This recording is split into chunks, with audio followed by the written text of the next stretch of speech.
Well, here I am again to talk to you a little bit about life and about different things that have happened in my life, good, bad, the ugly, and beautiful.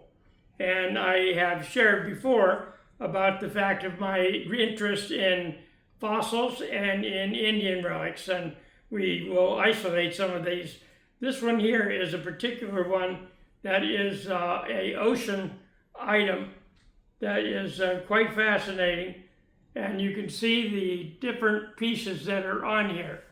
And it is a fantastic original fossil. You can see on this one that my father has named it and everything, what it really is on here. And I think that you could maybe even see kind of some of the writing on it. But that's how he did some things so they would know what they were. So this is well, you know how this is. So this is dinosaur manure and potty stuff, if you know what I mean.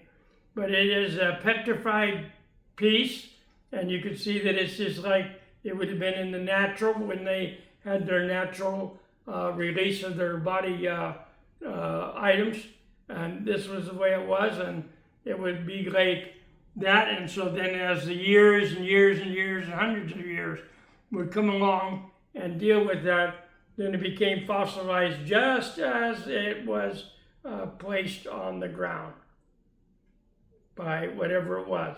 Could have been a miniature dinosaur or some kind of a monster animal, who knows? Nobody knows what it was. Or it could have been, an early bison or something, who knows? So there is that. This is pretty much kind of fits in with my father, my interest in fossils and natural rocks. He was what you all call, and I call now, a rock collector. So he loved rocks of any sort. And so this is a piece here that is in its natural form, and you can see that it's quite interesting, quite different. So if you ever see something like this, it'd be interesting to pick it up and take a good look at it. And if you know a rock collector, they'll be very glad that you brought it and showed it to them. Now, this is a trilobite. I have to tell you a little bit about that. I went to a place on the edge of Kentucky where there were dozens and dozens and dozens of trilobites, fossils. And but most of them were little tiny, maybe half inch or an inch. But I found this giant trilobite. Now, if you see these on the market, you can buy them from fossil auctions and so forth. You find these on the market, you won't very often find one that would be this size. They would be normally much, much smaller. And sometimes they might be connected, but very solid. They were kind of like looking at a what would you call it? Like a crawling bug that we have, like a caterpillar, something of that nature. So it would crawl along, and it's called a trilobite.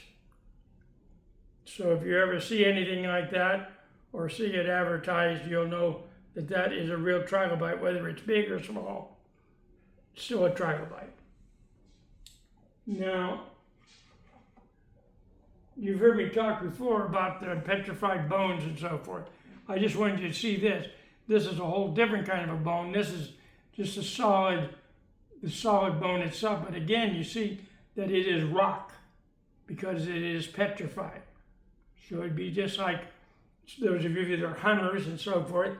If you took your deer or whatever, or your rabbit or whatever, and took the bone and left it for hundreds of years, it would become then petrified. So it becomes a rock. Can't break that without hitting it with a hammer, smashing it.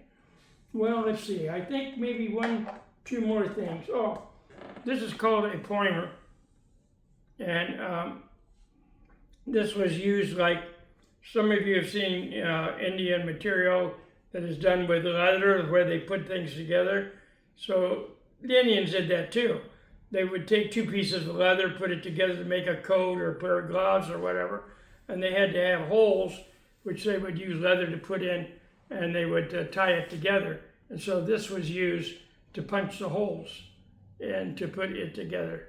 So that's what that is. And then just one more kind of interesting fossil that only kind of relates to the West Coast kind of a thing.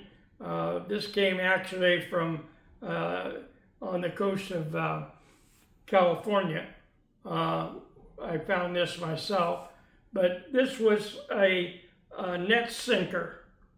So you say, a what? A net sinker. So you know how today when you see people that throw nets out into the ocean, they have some kind of a weight on them so that it'll make it sink down onto the bottom, so that when they bring it in, they would do that. Well, they did the same thing, only they used rocks. And you can see right on the very top here, see this edge? See this little ring right here? On that little ring, so they would tie that together with the leather. So you'd have a leather stone, so that when they threw that out, that would be part of it. So there you are, another little lesson on some fossils and the interest of fossils and what they are, so that if you ever see something like it, you'll know what it is. I'll be back again. Thanks.